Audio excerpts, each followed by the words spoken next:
Watch this.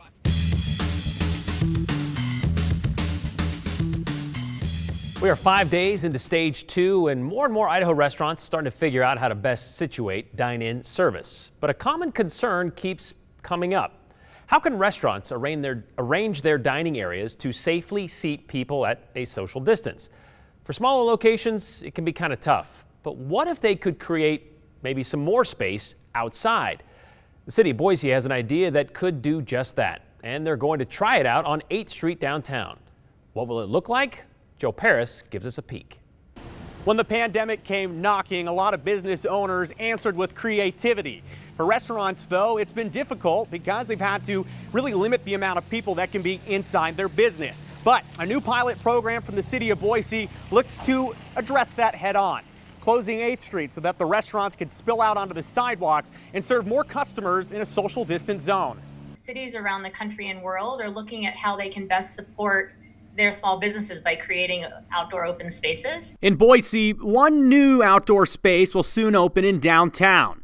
As a part of a pilot program, 8th Street will close down from Main to Bannock to host social distance dining.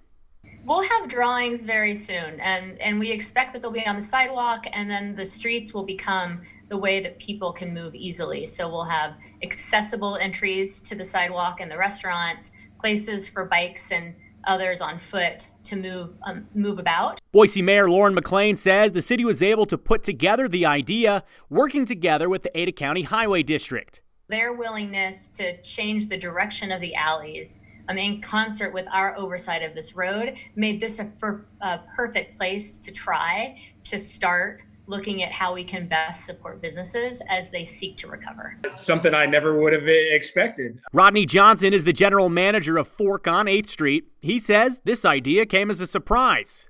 It's a great opportunity for us to expand the patio and offer some additional seating to guests when the weather in Boise is beautiful. Today, not a great example of that. But Johnson says the pilot program will help add much needed business. We haven't been able to run exact numbers, but it should be able to provide, I'm going to hope, at least an additional 4 tables. So if we could take care of, 16 more guests at a time. The launch date of the program is still being hashed out. But for restaurants not on 8th Street downtown, McLean says they want to hear from you about setting up a similar arrangement in your neighborhood. The Highway District has let me know that leadership is more than willing to look at different concepts that the city has, and then we'll have to make that decision where it can occur and how and when. But really look forward to hearing from businesses because we want to help you, and also to the partnership that we're growing with the Highway District in an attempt to make this happen in other places. As you heard Joe say, no launch date has been announced for this pilot program. The city's still working with businesses on how the exact layout will work. That's what you heard Mayor McLean say. They're also working with the state liquor agency to arrange special permits so places can illegally serve alcohol outside their normal patio area. And, oh yeah, they have to consider all of those details, so still a lot to be worked out. It was a frantic finish for Idaho's Secretary of State website last night. As of yesterday afternoon, nearly 400,000 Idahoans had already requested an absentee ballot for this month's primary. 8 o'clock was the deadline to ask for one. And wouldn't you know it, the last-minute logjam over the last couple of hours crashed the online portal for many people. That's according to, wouldn't you know it, a lawsuit filed by one of the congressional candidates on the ballot. That lawsuit and temporary restraining order is asking that the deadline for the state's first ever mail-in only election be extended. Kim Fields explains why. Nicholas Jones is running for Idaho's Congressional District 1. Yesterday, he took to Facebook saying his campaign has been flooded with requests for help from voters that are unable to request their absentee ballots through the Secretary of State's online portal. Jones's Facebook post went on to say that his campaign confirmed with the Secretary of State's office that their website was failing due to tremendous demand, and he says they made no guarantee that it would be fixed by the 8 p.m. deadline. Jones's post said elections shouldn't work like radio contest where you attempt to dial through a busy line in hopes of winning a prize. The Secretary of State's Elections Division has failed in their job. And late last night, Jones's campaign filed this lawsuit asking a federal court to give Idahoans another week to request an absentee ballot. KTVB has reached out to the Secretary of State's office to confirm the website delays and for reaction to the lawsuit. They told us they have not had opportunity yet to review the lawsuit and therefore have no comment at this time. Although they did tell our Joe Paris yesterday that voter turnout was on track to break some records. So what does this mean for the primary election? Well, we'll just have to wait and see how the federal judge rules. But as of now, if you did manage to get your request in, that ballot due back June 2nd, and we'll be sure to keep you posted if that changes. Elective surgeries have seen a resurgence in area hospitals over the last few weeks. Not that they are becoming more popular, just that they are happening again after being put on pause because of the pandemic. Around the 1st of May, St. Alphonsus started phasing them back in as the state moved into phase 1 of reopening. Well, St. Luke's has held off on bringing patients back for elective surgeries until today. They stopped doing them 2 months ago, back on March 23rd. At the time, St. Luke's was doing about 70 non-emergent procedures a day in the main Boise hospital, the kinds of things that don't involve saving a life. So that adds up to about 2,000 elective surgeries that were postponed or canceled. Even the radiology procedures were pushed aside, about 5,000 over the last 8 weeks at St. Luke's. So beginning today, they're going to get back into them, but in a ramped up sort of way. Instead of 70 a day, they will begin with about 50 a day for the next couple of weeks and see how it goes. Of course, they could pull back again if COVID numbers begin to spike. Getting everyone rescheduled will take some nuance, but it's not the only change patients who have been waiting patiently will see before they can get into an operating room. Testing for COVID will be a big part of it. That's got two reasons. One, we want to make sure that patients who may be asymptomatic for COVID but still have that disease, we don't want them to be getting surgery if it's going to be placing them at increased risk. So we want to identify additional risk for our patients. And then we also want to help make sure our staff stays safe and that we're not spreading COVID by bringing someone in who has that disease, may be asymptomatic. Our in-house testing allows for 24-hour turnaround on testing. So the process that we're putting in place will have patients come in 1 or 2 days before their procedure to get the test done so that we then have the results prior to their procedure. They've also spaced out their waiting rooms. They've added hand washing stations and hand sanitizer, and they'll be limiting the number of visitors allowed. And before you ask, yes, masks are required at St. Luke's. Dr. Johnson told me St. Luke's was fortunate they didn't have to furlough any staff over the last 2 months. They've been able to move people around to either non-COVID duties or, for example, a lot of the nurses that did the non-elective stuff, they were manning the COVID testing tents. But those will be closing as of this Friday, May 22nd. And the staff working them will go back to regular responsibilities, which is one of the reasons the tents are coming down. They're needed for surgery again, the staff is, and we're told the demand for coronavirus testing has dropped. So the drive-up tents, well, they're not needed anymore. St. Luke's will still be doing testing, just only at select St. Luke's clinics. You can check this story at ktvb.com for a list of those places.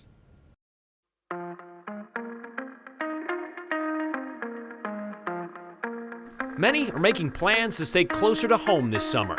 There's certainly a lot to do in Idaho, including jumping some rapids in a jetboat in the deepest gorge in North America. No more pop-up COVID testing sites at St. Luke's. That begins the transition back to normal routine. What that means for those waiting for an elective surgery. Let your fingers do the talking. Send us a text, 208-321-5614. We want to hear about your questions and comments about what we're talking about today or what you want us to talk about tomorrow. Make sure to include your name and the hashtag #the208.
The 208, Idaho, has nearly 108,000 miles of rivers, the most of any state in the continental United States. And its whitewater adventures often considered tops in the country.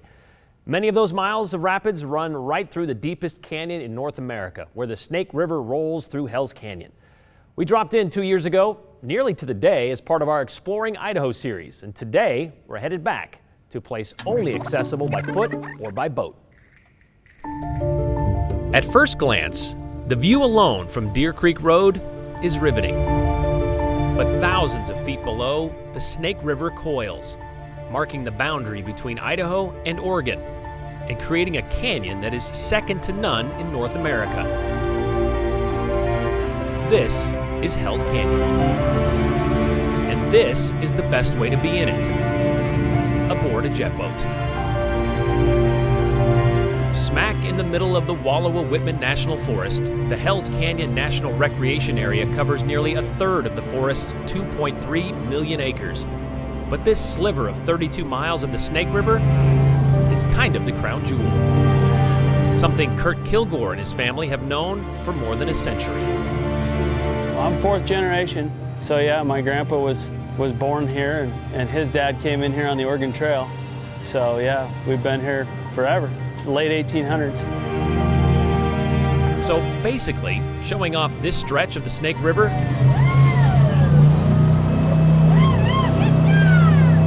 which the U.S. government has designated as wild and scenic, is like giving a tour of his own backyard. That's it. It comes natural. In 18 years of running Kilgore Adventures, all right, guys, this is our first stop. This is Kirkwood Ranch right here. Kurt has run this section of river nearly 2,400 times. However, he never tires of taking people up here for the first time. You know, I just thought about something. Captain Kirk? Yeah. I don't know about that. You know, that's not the first time I've heard that. There's lots to see along the way, including historic sites like the Kirkwood Ranch that gives a glimpse of canyon life in the 1930s. But the big show comes while in the boat. Kurt calls this the elite section of the river. With a vertical plunge of almost 8,000 feet from the highest of the snow-capped Seven Devils Mountains to the water, it's the deepest gorge in North America, even grander than the Grand Canyon. As for the water, that's in a class of its own as well. A river's difficulty is rated from 1 to 6, with 1 being the easiest. And a 6 is considered impassable, like a waterfall. And so we actually go through 2 Class 5s on this trip, so it's just about all you can do.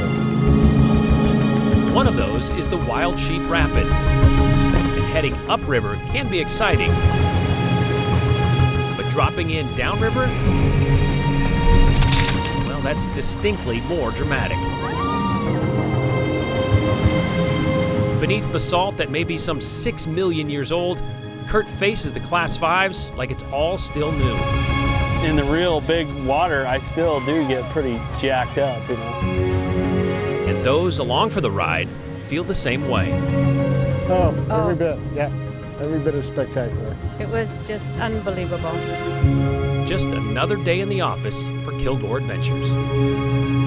I mean, I get told that every day. I got the best job in the world, so I guess I'll take it. Yeah, you can see how that would never get old, and you can see a 360 version of that story, a total immersive Hell's Canyon experience. It's on KTVB's YouTube channel right now. And if you actually want to do it for real, take a river run with Kurt. He says they're open for business. We spoke to him this week, and he said they're worried at first about this season because COVID caused hundreds of cancellations from out-of-state customers, and that meant thousands of dollars out of his pocket. But Kurt says they are being kept afloat by Southern Idaho folks who still want to get outside and do stuff. The only calls they are getting from those customers are to ask if they are still running the river. Yes, they are, but like with everything else, they're heading into their 20th season with some changes. Our season's going to be a little different, though. I mean, we're going to have a lot more Idaho people. We can definitely tell that. Our local people from the Treasure Valley, Boise area, mostly.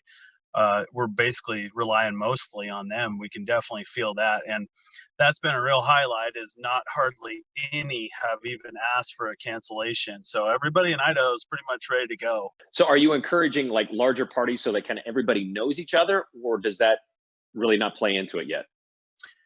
There is groups that are doing that, that are booking, their own friends and families, that's for sure.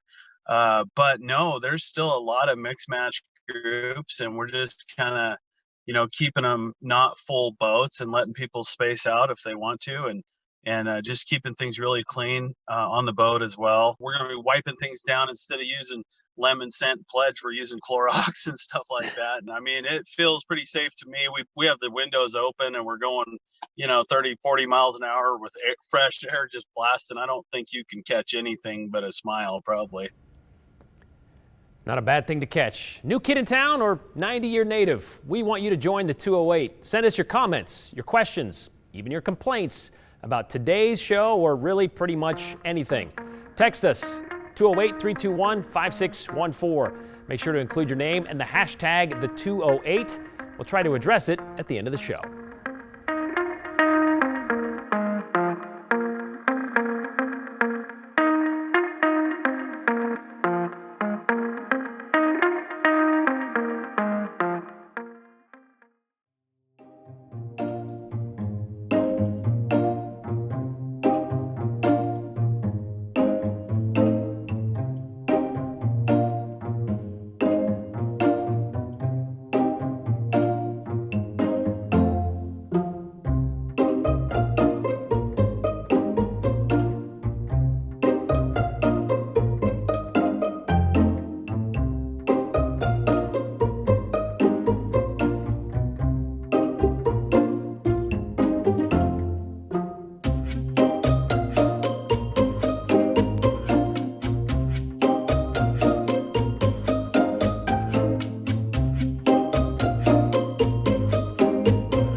I happen to know the big question of the day. When's it going to stop raining, right? So I'm here to talk about, there's still more rain showers that'll continue on into the evening. First of all, for tonight, it will stop later this evening, but I think we're going to be in for a wet evening for tonight. If you had plans outside, it doesn't look too good. But for the day so far, look how much rain that we've actually received. We're coming close to 1 inch in the past 24 hours. That is a lot of rain that we normally don't get around here. In fact, the record for this date is 0.56, just barely above a half an inch of rain. So you can see how much rain that we've really had for today with that 0.84. So we broke that record. And as far as the month of May is concerned, we're above average by about almost a quarter of an inch. And we've got more rain that's going to come. In fact, you'll be a little surprised with a map I have coming up here in just a second. But for tonight, how long is this going to last? Well, first of all, you see 8 o'clock and up to 10 o'clock this evening, still some rain, overcast. I would say that when you get closer to about midnight to maybe even 1 in the morning, this thing's getting stretched out a little bit. Some fog could start to form about 2 or 3 o'clock in the morning, especially when you see about 6 o'clock and you see that it's starting to clear up a bit. It's drying. So tomorrow it'll be a little bit different story, except for another storm system pushes through the area. Now, this is the amount of rain because I said another storm system. So a rain late tomorrow afternoon and into Friday morning. And look at the amounts. Okay, this is going to continue through Thursday, through 6 o'clock. And then as we see here, you're going to notice that we're going to get about another close to a half an inch of rain by the time we get to Friday. And then this whole thing changes, of course, when we get into the weekend. And so there's all the rain showers that you see coming down there at our satellite, as well as radar, cloudy, overcast skies. For tomorrow, basically dry with some fog in the morning that could hang around until about midday. And till about 10 o'clock in the morning, I should say. And then some rain could actually begin, I would say, about as early as 3 o'clock in the afternoon, but we could get a little bit of sun in and out of those clouds for early tomorrow. So in the afternoon, some more showers and thunderstorms for later tomorrow after we get a little sunshine in the morning, possibly some early morning fog. Friday, some showers in the morning. Saturday, we dry up. There's a 64. There's your 3 days. Sunday, 72. Monday, 78. If you're going to barbecue or whatever your plans are, looks like things are going to be much better as we get into next week.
For a full month following the statewide stay-at-home order, traffic totals in the Treasure Valley dropped by as much as 50%. Most noticeable that is, on what would be the busiest roads in and out of Boise.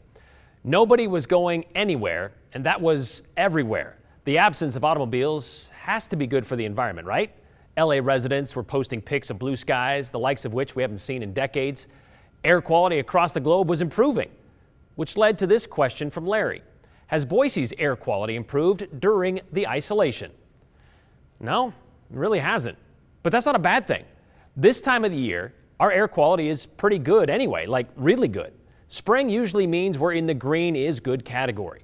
The Department of Environmental Quality told me it's still too early to see any definitive quantified improvement in our air quality because of reduced activity. They do take hourly data, and they said over the last 6 weeks, we may have seen a slight decrease in air pollution in the area.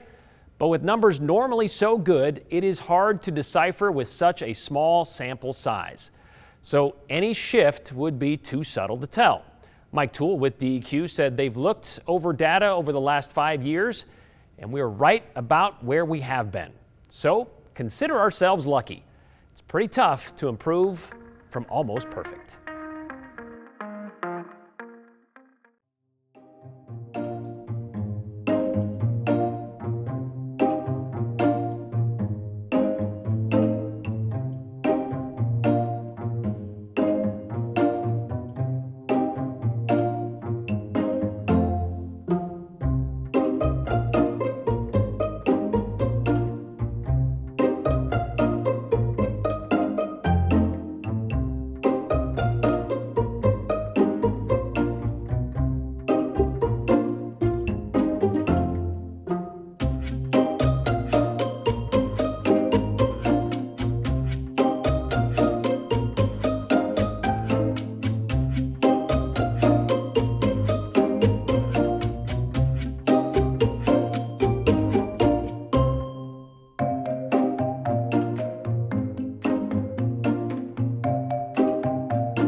All right, if you missed any edition of the 208 or even part of today's show, you can catch it on YouTube.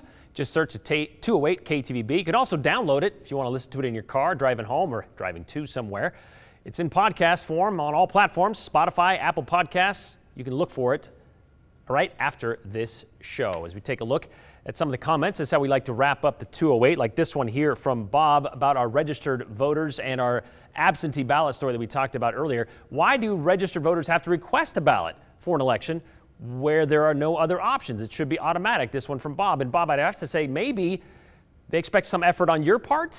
I mean, just like you have to drive to the polling place on a normal election, they want you to actually request it so they don't just send out a ballot to you. And if you have no intention of voting in a primary election, that seems to be a waste of money as well. So they want you to put some sort of effort into it as well, I would think.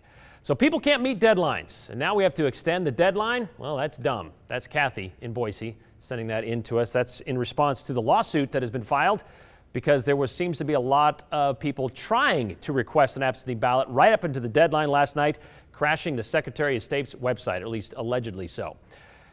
I'm sure you've explained this before, but I missed it. What does the 208 mean? It means Idaho. It's Idaho's original area code. I know we got a few others in here. We've got all kinds coming in every day from different area codes because we're all on cell phones now.